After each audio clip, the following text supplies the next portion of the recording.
ఒకనాడు ఇదే ఊరిలో, ఇదే గ్రామములో,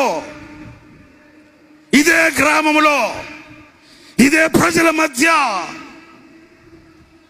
పిడికెడు గింజల కొరకు, పిడికెడు బియ్యం కొరకు గోని సంచి చేత పట్టుకొని, మరలా రిపీట్ చేస్తున్నాను ఈ మాట, పిడికెడు గింజలు, పిడికెడు బియ్యం కొరకు గోని సంచి చేత పట్టుకొని ఆశతో సహాయం చేస్తారన్న కోరికతో అగచాట్లు పడిన ఊరే ఇదిగో ఈ ఊరు. ఆ గోని సంచి చేత పట్టుకుని యవనుడే ఈ ఆశీర్వాదానికి కారకుడండి.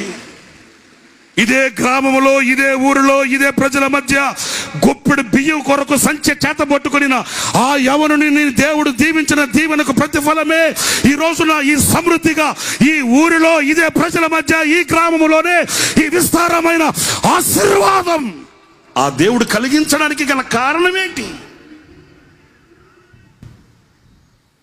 ఆకలికి తట్టుకోలేక ఇదే అమరావతి రోడ్డు చింత చెట్ల కింద కూర్చొని చింత చిగురాకు తిని ఇదే అమరావతి నడి రోడ్లలో ఈ చింత చెట్ల కింద స్పృహ కోల్పోయి నురుగు కక్కుతూ పడిపోయిన ఆ యవనుని, ఆ సావకుని యొక్క ఆశీర్వాదం యొక్క ఆ ఫలం ఇదిగో ఈ విస్తారమైన ఈ పంట మన కనులకు కనబడుతుంది. ఈ రోజున ఈ ఆశీర్వాదానికి కారణాలు ఏంటి? ఆలోచించండి. ఇదే చోట కూలిపోయిన ఒక పాక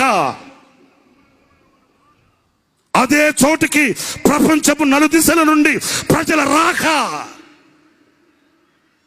కూలిపోయిన పాకను చూచుకుంటూ కన్నీటి సాగరములో అల్లాడిపోతూ తల్లడిల్లిపోయిన ఆ కన్నీళ్లను చూచిన శక్తిగల దేవుడు దీవించిన దీవెనకు నిదర్శనమే ఈ కంటి చూపు మేరలో కనబడుతున్న ఈ ప్రభంజనం.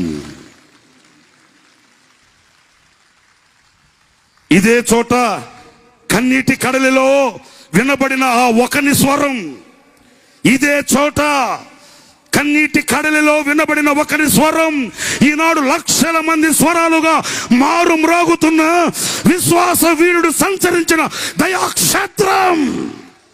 దీనికి కారణం ఆ ఒక్కని నోట పలికబడిన ఆ శ్రేష్టమైన కీర్తన, ఆ ఒక్కని స్వరం. ఈనాడు లక్షల స్వరాలుగా మార్చబడిన దీవెన దయా